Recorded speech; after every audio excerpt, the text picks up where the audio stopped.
everyone, I hope you and your families are all keeping well at this time. This is a brief overview of the choices you'll be making over the next weeks and months that will allow you to structure your curriculum for next year when we're looking forward to welcoming you to your junior Sophister year. This information is also contained in the course programme handbook that can be downloaded from the Science webpage, and you should refer to that carefully. I'm speaking to all science students in this presentation, so each degree course has its own specific handbook with information relevant to your own course. And the first big choice is which moderatorship to choose. Contained within each course handbook is the list of moderatorships offered through your degree and the quota in each one. And the quota is based on the capacity in each moderatorship to supervise the capstone project in the final year. As you see, some degrees have a much longer list of options compared to others. As outlined in your handbook, the allocation of a moderatorship is based on two things only: your senior freshman exam results and your preference list. It's important to remember that no matter what moderatorship you study, you'll be graduating with an honours science degree from the top university in Ireland and one of the best universities in the world.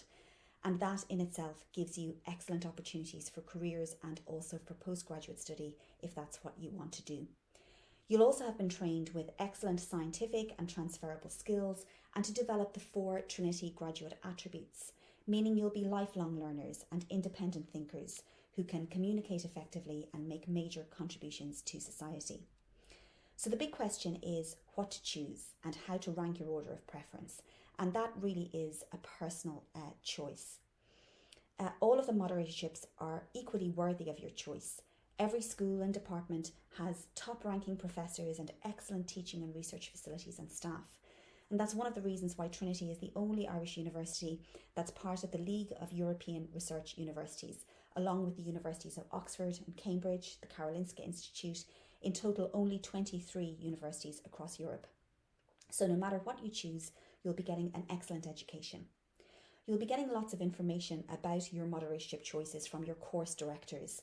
And my advice is to think about what interests you the most. What modules have you most enjoyed so far? And when you read through the handbook, what looks most interesting to you as a Sophister option?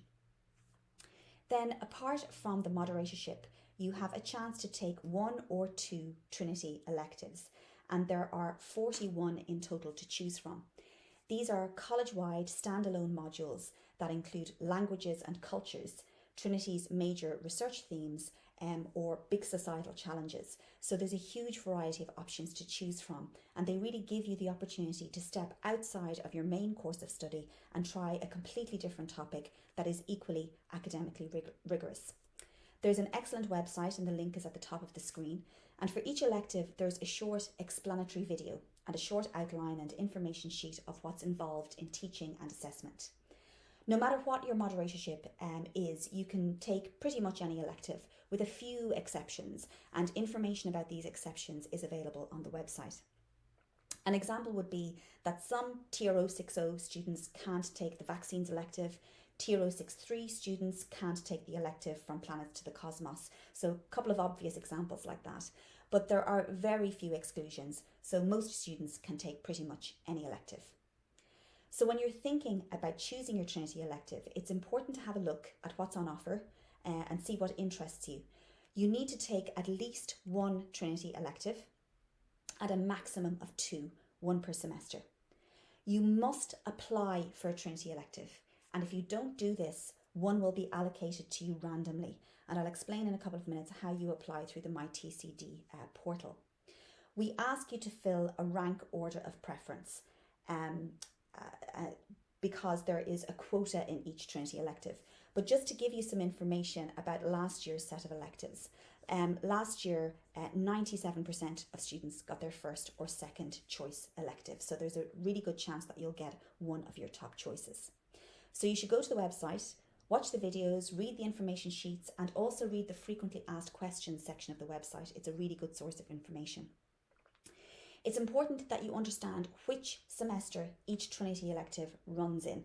And this grid I'm showing you is from last year, but we're just updating the grid at the moment for next year. the grid will be available under the frequently asked questions section so that you can work out when the Trinity elective that you like is going to run. You also have to note the exclusions and also the language requirements. So if you're taking a beginner's or advanced language, you have to declare your level of proficiency so that you can be allocated an elective at the appropriate level. And again, particularly for you as science students, you need to think about the impact on your choice of open modules. And this is because each moderatorship is structured so that you have 40 core credits and 20 credits of open modules and Trinity electives. So I'm showing an example here from the Tier 060 course for students who choose the botany moderatorship. And basically, but there's an equivalent table for all the moderatorships in all of the different science streams. So you can see that you have your 40 core credits, and then there's a range of options or a range of scenarios where you can take a Trinity elective in either semester 1 or in semester 2 or in both. And then the remainder of your curriculum will be made up of open modules. And again, it's sort of equivalent lists and tables are available for all of the different moderatorships. So check your handbook very carefully. So the sequence of events of what will happen is that your results will be published in late June. Once the results are published, the Science Course Office will allocate you your moderatorship that's based on your results and on your rank order of preference. Then you'll be contacted and informed what your moderatorship allocation is. So at that point, when you look at your handbook, you'll know what your 40 core credits are. Then you can take a look at your options for open modules and decide which ones that you want to take. And then based on that, of course, that will determine which semester you want to take a Trinity elective in, or whether you want to take a Trinity elective in both semesters. So again, showing this example of choices open to a botany student, you'll have to consider which of the open modules that you want to do and base your semester for Trinity elective choice on that. In early July, you'll be invited to apply for your Trinity electives through the MyTCD portal, and then you'll need to select your rank order of preference for semester 1 or semester 2 or both, depending on what you've decided. Then the Trinity electives are allocated, and that's done by a computer algorithm. So your exam results are not a factor here. It is just the quota and your own preference. So once the allocation has been done, you'll be informed of what your Trinity elective is. And it's very important to note also that there is no change of mind. So once you are allocated a Trinity elective, that's it. You cannot change out of it. So make sure that you choose really carefully. So in mid-July, you'll know what your moderatorship is, what your 40 core credits are. You'll know what your Trinity elective is, or your Trinity electives are if you're taking one in each semester. And you can then decide what open modules you want. And that's done via submitting online forms to the Science Course Office. So you'll know your entire curriculum structure before the 2021-22 academic year begins. And so therefore you'll know exactly what you're going to be doing from day one. You should also note that if you don't pass the annual exams, or if you've deferred some of your modules until the supplemental session, you will have an opportunity to select your Trinity electives and your open modules before the beginning of the academic year. So don't worry if you end up in that situation. You'll still have the chance to construct your curriculum and to select your Trinity electives and your open modules.